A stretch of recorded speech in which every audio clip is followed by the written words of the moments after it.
No one paid attention to the dirty kid serving drinks at the most exclusive charity gala in Los Angeles. But when he shouted those words, the crystal glass slipped from the billionaire's fingers and the ballroom fell silent. What the boy had witnessed behind the bar would unravel a conspiracy that reached far beyond one poisoned drink, and the people he trusted most were the ones who wanted him dead. It was a warm October evening in Beverly Hills when 14-year-old Danny Martinez stood in the service hallway of the Regent Grand Hotel, straightening his borrowed server's uniform for the 100th time. The jacket was too big, the pants too long, but it was clean, and that was more than he could say for most of his clothes. Danny had been living in his aunt's cramped one-bedroom apartment in East LA for the past year, ever since his mother died of cancer and left him with nothing but medical debt and memories. His Aunt Rosa worked as a housekeeper at the Regent Grand, and tonight she'd called in a favor to get Danny this catering job. $15 an hour plus tips. It wasn't much, but it was honest work, and Danny needed every penny he could get if he wanted to finish high school and maybe, just maybe, go to community college. The event tonight was the annual Morrison Foundation Gala, a black tie affair where billionaires and celebrities gathered to donate money to children's hospitals while drinking champagne that cost more per bottle than Danny's aunt made in a week. The host was Richard Morrison himself, a tech mogul worth somewhere north of $8 billion, depending on which business magazine you read. Danny had seen Morrison's face on the news plenty of times. 52 years old, silver hair, expensive suits, and a smile that sold 1 million smartphones. He was married to Elena Morrison, a former actress 20 years his junior, known for her charity work and her collection of vintage Chanel dresses. Danny, stop daydreaming and get out there. Carlos, the head server, snapped his fingers. You're on beverage service for the VIP section. Keep the glasses full, keep your mouth shut, and don't stare at anyone. Got it? Got it.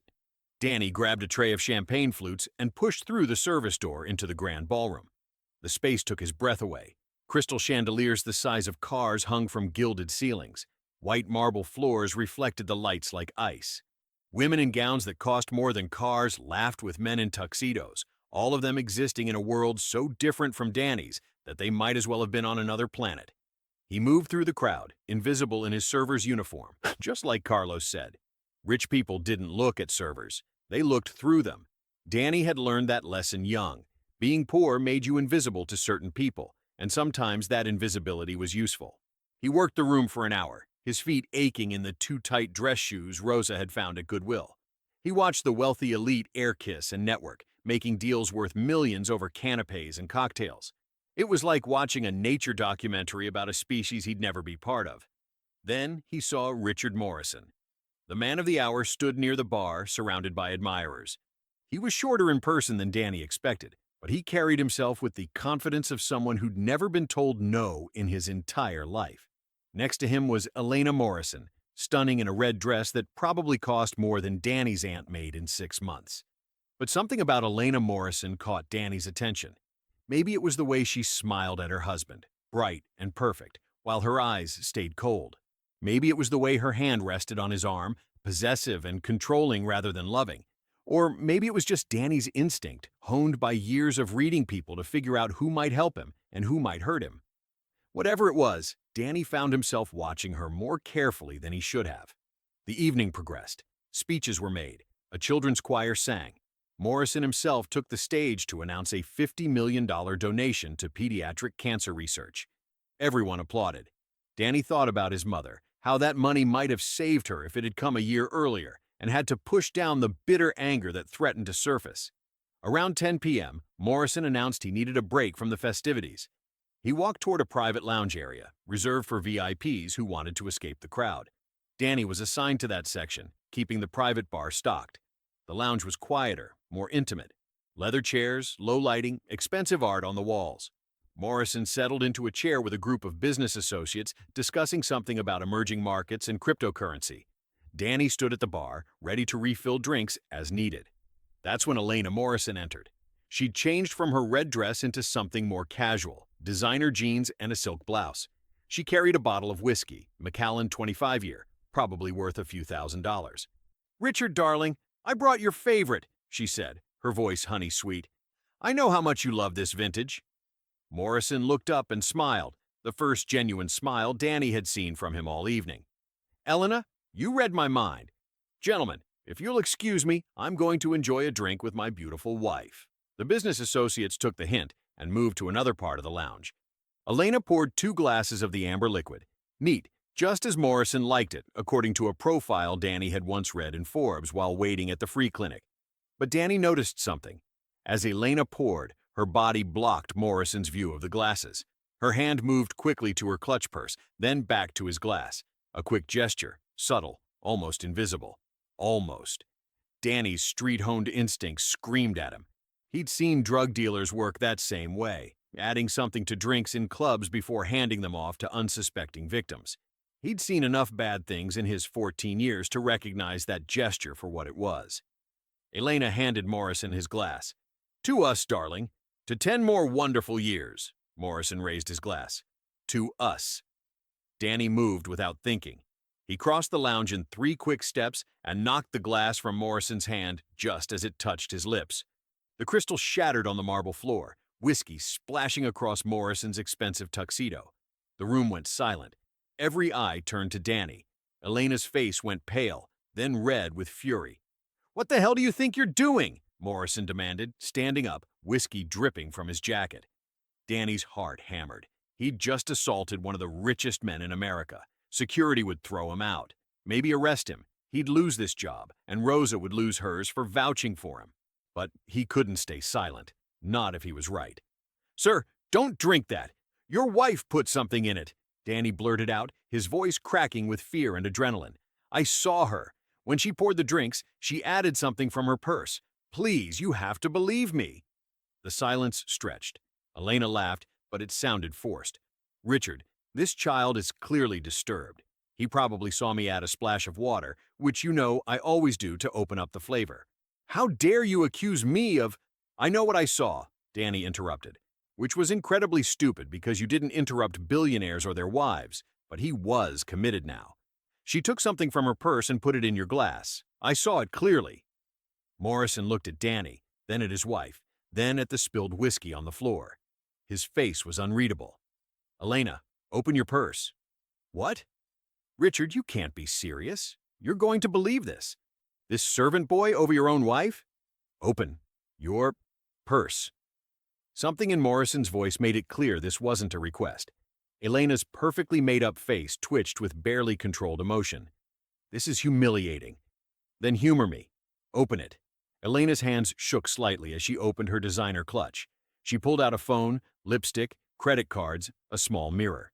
"See? Nothing. This boy is lying, probably trying to get attention or money or—" But Morrison was staring at the purse. "What's that? In the side pocket?" "It's nothing. Just—" Morrison reached over and pulled out a small glass vial, half empty, containing a clear liquid. He held it up to the light. "What is this, Elena?" It's just water. Like I said, I use it to dilute your whiskey sometimes because you like it that way. I like my whiskey neat. I've always liked it neat. You know that."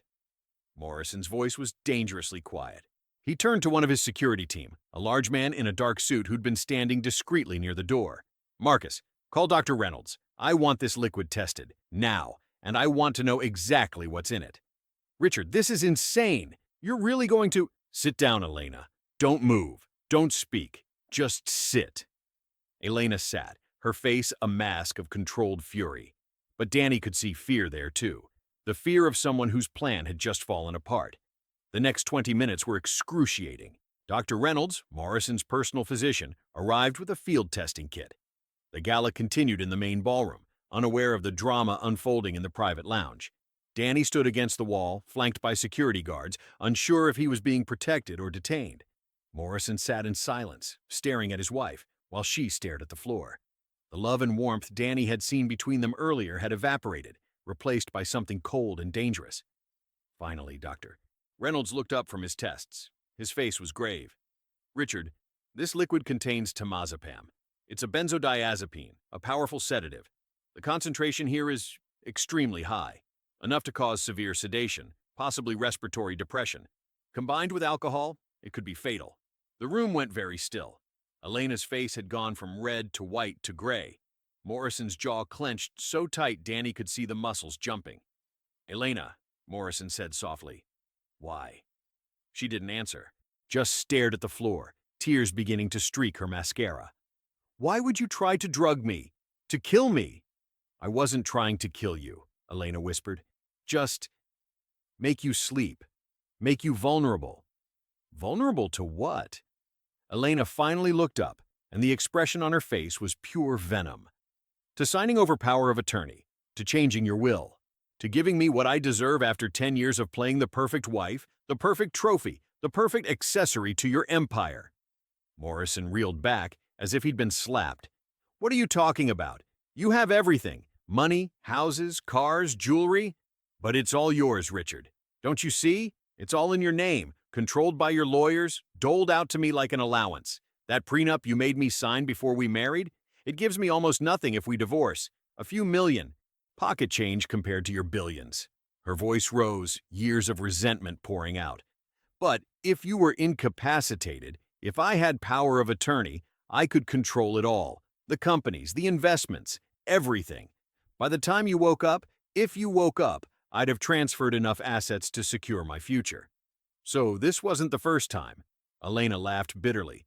"No, I've been doing it for 3 months. Little doses, mixed with your evening drinks. Enough to make you tired, foggy, forgetful. Your business partners were already worried about you. Your board was talking about a medical leave. A few more weeks, and I'd have convinced everyone you needed a conservatorship. For your own good, of course." Danny watched this unfold with growing horror. He'd stopped a murder attempt, or at least an assault. But this was bigger than one poisoned drink. This had been going on for months. Morrison's voice was hollow. "The memory problems I've been having, the fatigue, the times I couldn't remember meetings or conversations. That was all you." "That was all me," Elena agreed.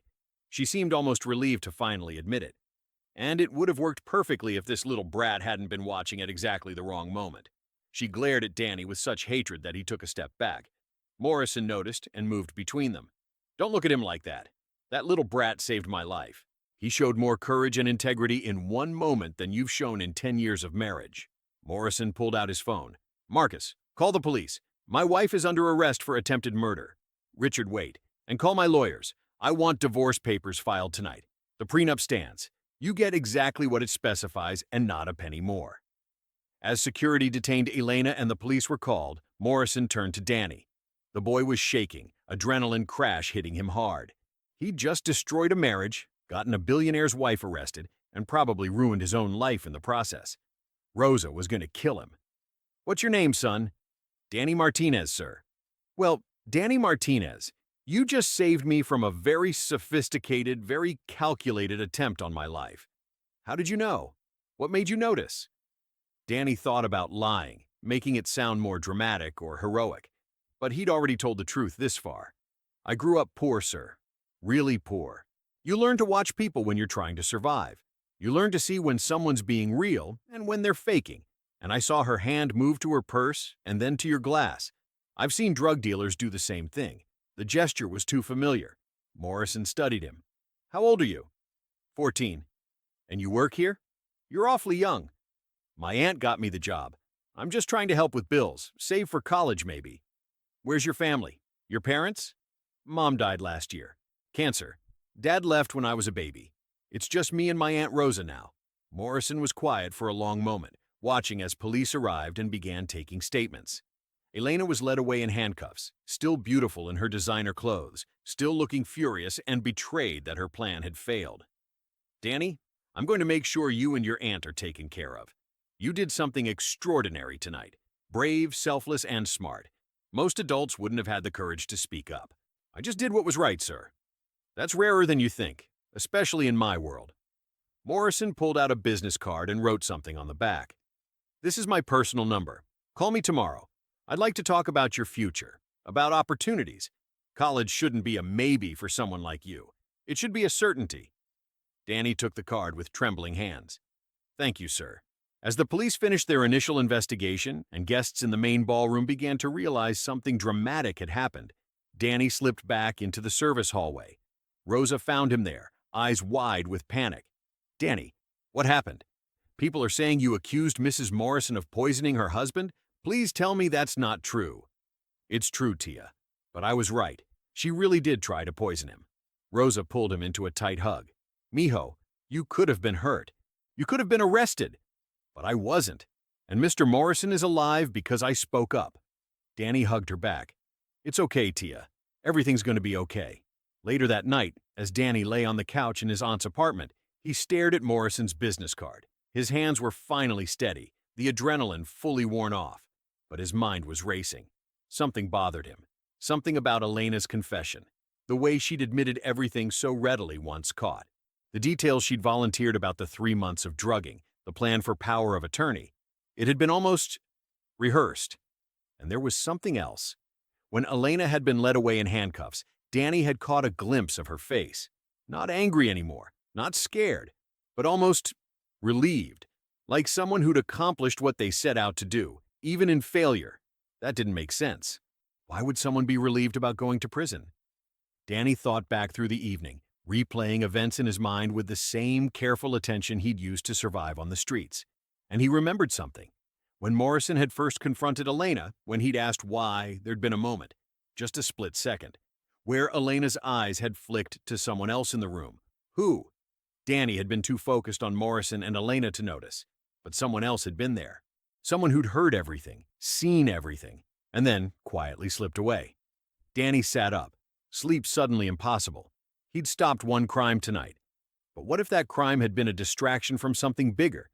What if Elena Morrison wasn't the only one who wanted Richard Morrison vulnerable or dead? He thought about Morrison's casual mention of business partners worried about him, board members discussing medical leave. If Morrison had been drugged for 3 months, gradually becoming less competent, who benefited from that besides Elena? Who stood to gain from Morrison being out of the picture? And why had Elena seemed almost satisfied to be caught? Danny looked at the business card again. He'd call Morrison tomorrow like he'd been asked. But first, he needed to figure out what he'd really witnessed tonight. Because his street instincts, the same ones that had saved Morrison's life, were screaming at him that this wasn't over. Someone else was out there. Someone who'd used Elena as a tool or a distraction, or maybe both. Someone who'd achieved their goal even as Elena went to jail. And that someone had no idea that a poor kid from East LA had noticed them watching, had seen that momentary glance, that flash of communication between conspirators. Somewhere in Los Angeles tonight, someone was celebrating getting away with it. Someone thought they were safe. They were wrong. Because Danny Martinez hadn't survived 14 years of poverty, loss, and struggle by being oblivious. He'd survived by noticing what others missed, by seeing patterns in chaos, by trusting his instincts even when it seemed crazy. And right now, every instinct he had was telling him that the real danger to Richard Morrison wasn't in a jail cell. It was still out there, still planning, still moving forward with whatever scheme Elena's arrest had actually facilitated. As dawn broke over Los Angeles, Danny made a decision. He wasn't going to just take Morrison's gratitude and walk away. He was going to figure out the truth, all of it.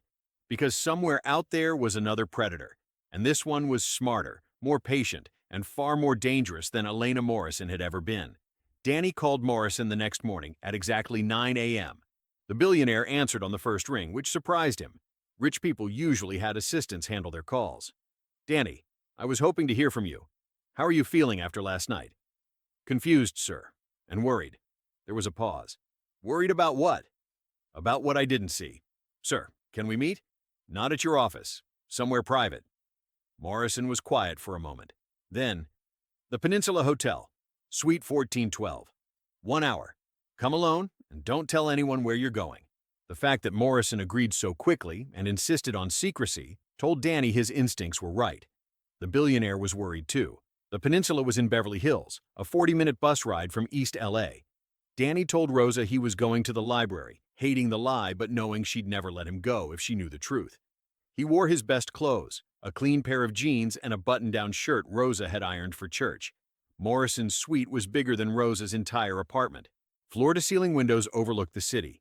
Morrison stood by those windows, looking older and more tired than he had the night before. He was dressed casually, jeans and a sweater, without the armor of his expensive suits. "Thank you for coming," Morrison said, gesturing to a chair. "And thank you for being honest on the phone. Most people would have taken my gratitude and money and walked away. You're asking questions. Why?" Danny sat on the edge of the chair, uncomfortable with the luxury. "Because something doesn't add up. Your wife confessed too easily. She gave you too many details, and when she was being arrested, she looked satisfied. like she'd accomplished something even though she was caught. Morrison's eyes sharpened. I noticed that too. I've been thinking about nothing else since last night. There's something else. When you first confronted her, before she started talking, her eyes moved. She looked at someone else in the room, just for a second, like she was checking to see if they were watching. Morrison turned fully toward Danny now, his full attention focused like a laser. Who? Who did she look at? I don't know. I was too focused on you and her, but someone else was there. Someone who heard everything and then left quietly while everyone was distracted. My God. Morrison sat down heavily. You're right.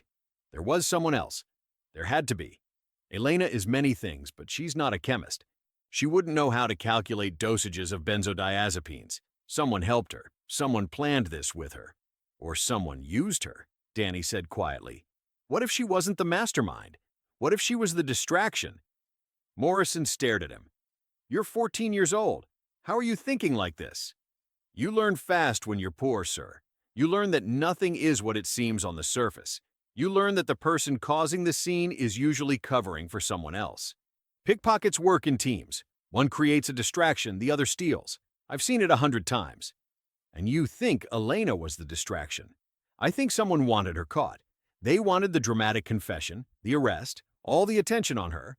While everyone looks at the trophy wife who tried to poison her husband, they're not looking at the person who's actually making moves. Morrison pulled out his phone and made a call. Marcus, I need you to pull the security footage from last night. Every camera in the private lounge from the moment Elena arrived until the police left. Send it to my secure server. He hung up and looked at Danny. We'll know who was there within an hour. While they waited, Morrison ordered room service. More food than Danny had seen in a month. Breakfast sandwiches, fruit, pastries, juice. Danny tried to eat slowly, maintain dignity, but his body betrayed him. He was starving, and the food was incredible. Morrison watched him eat without judgment. Tell me about your mother. Danny wasn't expecting that. Sir? Last night you mentioned she died of cancer. I lost my mother to cancer too, 20 years ago. I was 32, already wealthy, and I couldn't save her. All the money in the world, and I was helpless. Mom had leukemia, Danny said quietly. By the time they caught it, it was stage 4. No insurance, no money for treatment. The free clinic did what they could, but he shrugged. She died 6 months after diagnosis. I was 13. I'm sorry. That's a terrible age to lose a parent. Any age is terrible, but yeah, 13 sucked. Suddenly I'm living with Tia Rosa, who can barely afford herself, trying to finish middle school while working weekends to help with bills. You grow up fast. Morrison's phone buzzed. The footage is here. He pulled out a laptop and opened encrypted files. Danny moved closer, watching over his shoulder. The video showed the private lounge from multiple angles. Danny watched himself working the bar, barely visible in the background. Elena entering with the whiskey bottle. The moment she poured the drinks, her body blocking Morrison's view. Danny's desperate sprint across the room, knocking the glass away. There, Danny said, pointing. Slow it down. Right when you first confront her. Morrison slowed the footage to quarter speed. Elena's eyes moved, just for a fraction of a second, toward the corner of the room. Morrison enhanced and zoomed the image. A man sat there, partially hidden by shadows. Mid-40s, expensive suit, holding a glass of scotch. He was watching Elena with an expression of cold calculation. And when her eyes met his, he gave the slightest nod. Then, as the confrontation escalated and all attention focused on Elena's confession, the man quietly stood and left through a side door. No one noticed. Everyone was too focused on the drama. I know him, Morrison said, his voice deadly quiet. That's James Hendricks, my chief financial officer. He's been with my company for 8 years. Were you planning to promote him? Give him more power? The opposite. 3 weeks ago, I told the board I was concerned about some financial irregularities. Nothing concrete, just patterns that worried me. I asked for a full audit of the CFO's department. Morrison's face went pale. Oh, God. James was the one who first suggested I see a doctor about my memory problems. He's the one who brought up the idea of temporary medical leave at the last board meeting. If you'd been declared incompetent, if your wife had power of attorney, could she have stopped the audit? Absolutely. As my legal representative, she could have dismissed it as unnecessary stress during my medical crisis. Morrison stood abruptly, pacing. James and Elena. They were working together. But I never suspected. Elena and James barely spoke at social events. They seemed to dislike each other, actually. That was probably on purpose, Danny said. If people thought they didn't get along, no one would suspect them of conspiracy. But why would Elena agree to take all the blame? She's going to prison. Danny thought about it, working through the logic. What was her alternative? You said the prenup gives her almost nothing in divorce. But what if James promised her something else? What if he agreed to give her money once the plan succeeded? Maybe millions, paid secretly. Enough that a few years in minimum security prison would be worth it. But the plan didn't succeed. I'm not incapacitated. The audit will go forward. Will it? Danny asked. You've been drugged for 3 months. Your board thinks you're having cognitive issues. Your wife just tried to poison you, which is incredibly stressful. If James suggests you take some time off to recover, who would blame you? And if you're gone for 6 months, a year, who runs the company? Morrison's eyes widened. The CFO would have day-to-day operational control. He could bury evidence, destroy documents, transfer funds. By the time I came back, the trail would be cold.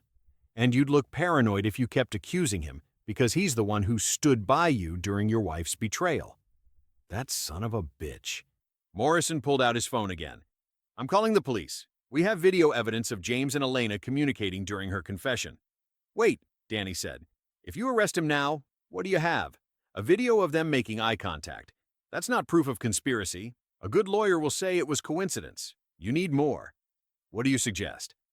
Danny took a deep breath. This was crazy. He was a 14-year-old kid from East LA, about to advise a billionaire on how to catch a criminal. But he'd started this, and he needed to finish it. James thinks he won. He thinks you're compromised, distracted, emotionally destroyed by your wife's betrayal. He thinks you'll take time off, step back, let him run things. We use that. We let him think he's safe, and we watch what he does next. Morrison studied Danny for a long moment. You're asking me to set a trap. I'm asking you to be patient. If James is stealing from you, if he's been cooking the books, he can't stop now. He needs to continue covering his tracks, and when he does, we'll catch him. This could take weeks, months. Better than letting him walk away. Better than him doing this to someone else. Morrison smiled, but it wasn't a happy expression. It was the smile of a predator who just found his prey. All right, we do it your way. But Danny, you need to understand something. If James realizes we're onto him, he's dangerous. He helped plan to drug me into incompetence. Who knows what else he's capable of? I've dealt with dangerous people before, sir. I know how to be careful. No, you've dealt with street criminals, thugs, and dealers. James Hendricks is different. He's educated, connected, and he has resources. If he feels threatened, he won't attack you directly. He'll destroy you in ways you never see coming. Danny felt a chill. Morrison was right. This wasn't the streets he knew. This was a different kind of danger. Then what do we do? Morrison made another call, this one to his head of security. Marcus, I need something. Full security detail, but discreet. For Danny Martinez and his aunt, Rosa Martinez. They're under my personal protection starting now. Anyone approaches them, anyone unusual makes contact. I want to know about it. After he hung up, Morrison looked at Danny seriously. You're in this now, whether we like it or not. James probably knows you're the one who exposed Elena. If he's smart, and he is, he'll be watching you. So we need to establish a cover story. What kind of cover story? I'm going to announce publicly that I'm so grateful for what you did. I'm setting up a college fund for you. Full ride to any university you want, plus a generous monthly stipend for you and your aunt. It's a feel-good story. The brave kid who saved the billionaire gets rewarded. The media will eat it up. But why does that help? Because it gives you a legitimate reason to be in my life. You'll come to my office for meetings about your education fund. We'll have lunch occasionally. If anyone sees us together, there's an innocent explanation. Meanwhile, during those meetings, we're actually coordinating the investigation. Danny nodded slowly. It made sense. And Rosa? Does she need to know? Not everything. We tell her about the college fund. That part's real, by the way. I meant what I said about taking care of you. But we don't tell her about James or the investigation. The less she knows, the safer she is. Over the next 3 weeks, Danny's life transformed in ways he'd never imagined. Morrison kept his word about the college fund, announcing it at a press conference that made Danny briefly famous. Local news interviewed him. His school principal suddenly knew his name.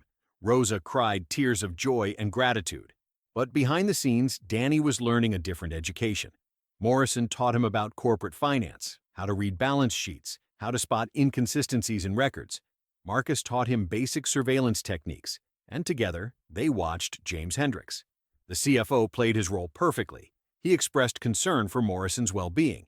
He suggested gently that perhaps Morrison should take some time away from the company to process his wife's betrayal. He offered to handle things until Morrison felt ready to return. Morrison pretended to consider it. He acted distracted in meetings, emotional, unfocused. He let James believe the drugs and stress had left him vulnerable. And while everyone thought Morrison was falling apart, he and Danny were meticulously building their case. They discovered that James had been embezzling for 3 years, not 3 months. Small amounts at first, buried in legitimate expenses. Then larger sums, hidden in shell corporations and offshore accounts. He'd stolen nearly $40 million, always careful, always patient. Until Morrison started asking questions. That's when James had approached Elena, probably seducing her, definitely manipulating her. Together they'd crafted the plan to incapacitate Morrison. Elena got promises of money and freedom. James got control of the company and time to hide his crimes. The evidence was all there, hidden in encrypted files, offshore transfers, and coded communications. But getting evidence and proving it in court were different things. They needed James to make a mistake. The opportunity came 5 weeks after Elena's arrest. James, confident that Morrison was sufficiently distracted, began moving larger amounts of money. He was preparing to disappear, slowly liquidating assets, converting everything to cryptocurrency and gold. "He's getting ready to run," Marcus reported during one of their secret meetings in Morrison's suite. "Another month, maybe less, and he'll have everything positioned to vanish." "We need to force his hand," Morrison said. "Make him panic, make him sloppy." Danny had an idea. "What if he thought I was suspicious? What if he thought I saw something that night, something that connected him to Elena?" Morrison frowned. "That puts you at risk." "We're all at risk, but think about it. James is careful, methodical. The only person who makes him nervous is me, because I'm the one who ruined his plan. If he thinks I'm digging around, asking questions, he'll have to act. Act how? By trying to silence me. And when he does, we catch him." Morrison shook his head. "Absolutely not. You're 14 years old. I'm not using you as bait." "You're not using me. I'm volunteering. Besides, I'll have Marcus's team watching me. The second James makes a move, they grab him." The argument went on for an hour. But eventually, Morrison agreed, because Danny was right. They needed James to expose himself, and Danny was the perfect catalyst. The trap was set carefully. Danny started asking questions at school, talking about the night of the gala, mentioning that he'd seen more than he'd told the police. He made sure these conversations happened where they could be overheard, where word would spread. Within days, James knew. One of his contacts reported that the Martinez kid was talking, saying he'd seen someone else in the room that night, someone who'd seemed suspicious. James had to act. He couldn't let a 14-year-old boy destroy everything he'd built. The attempt came on a Tuesday afternoon. Danny was walking home from school, Marcus's security team following at a discreet distance. A black SUV pulled up beside him, not the kind that screamed wealth and power, but the kind that blended in, forgettable. A man stepped out. Not James. He was too smart to do his own dirty work.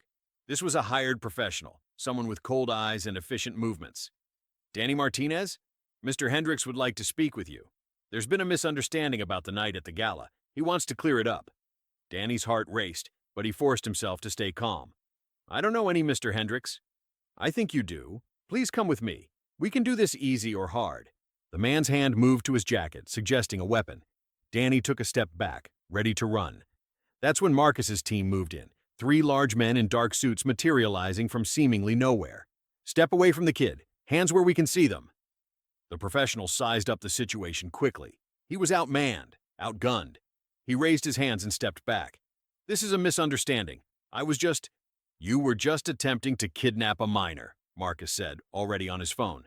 "LAPD is 2 minutes away. You can wait here with us." The professional ran.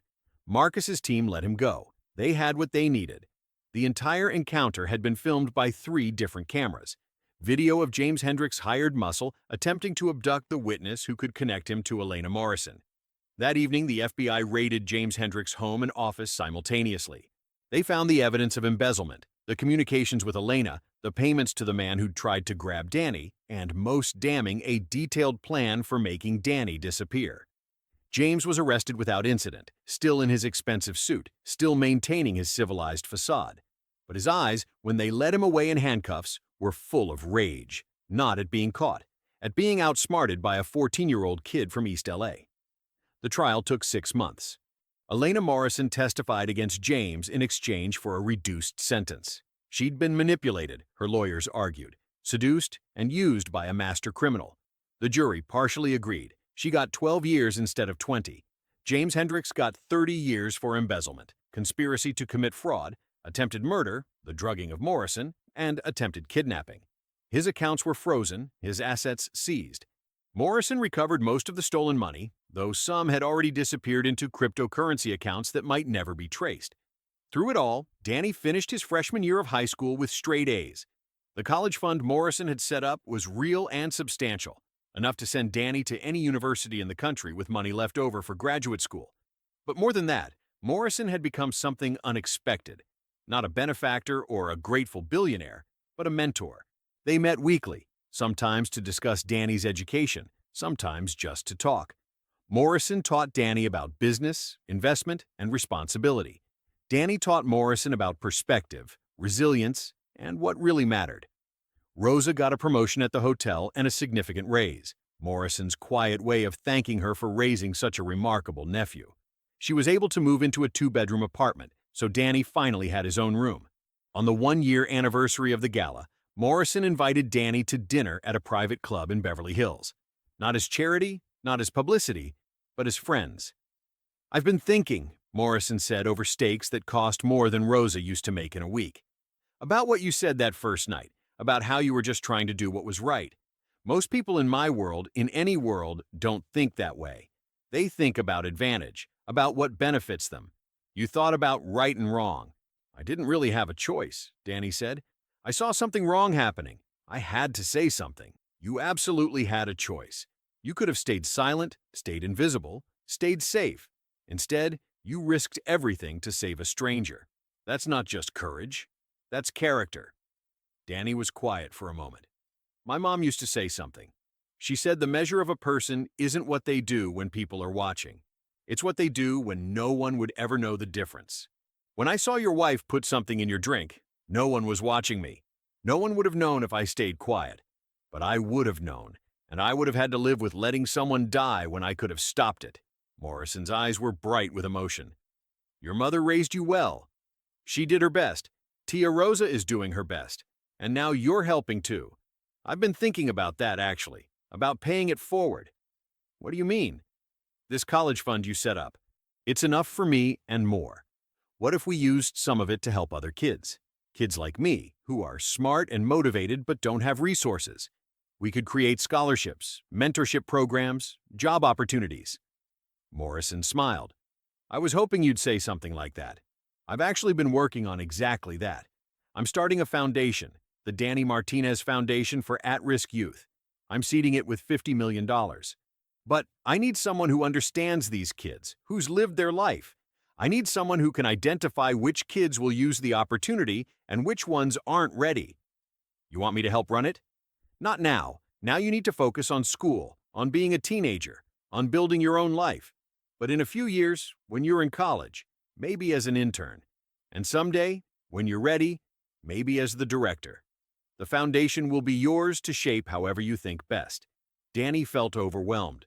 "Mr. Morrison, I don't know what to say. Say you'll keep being who you are. Say you'll stay true to that moral compass that made you speak up when it was dangerous to do so. The world needs more people like you, Danny.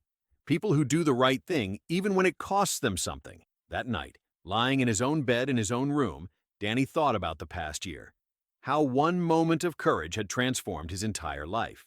How speaking up when he could have stayed silent had saved a life, exposed criminals, and opened doors he'd never dreamed existed. But he also thought about all the other moments that had led to that one. The years of poverty that taught him to observe carefully.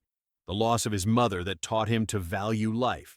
The struggle to survive that taught him the difference between right and wrong wasn't always simple, but it was always important.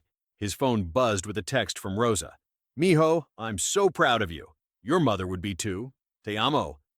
Danny smiled and texted back, Te amo, tia. Then he opened his laptop and started researching scholarship programs for at-risk youth.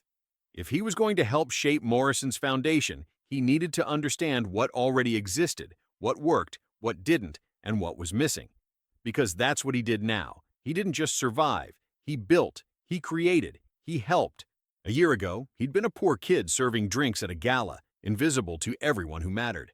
Now he was Danny Martinez, the kid who'd saved a billionaire's life, who'd exposed a conspiracy, who'd proven that courage and character weren't about money or status or power. They were about choices, about seeing wrong and choosing to make it right. And every day for the rest of his life, Danny would keep making that choice, because he'd learned something important that night at the gala, something Elena Morrison and James Hendricks had never understood.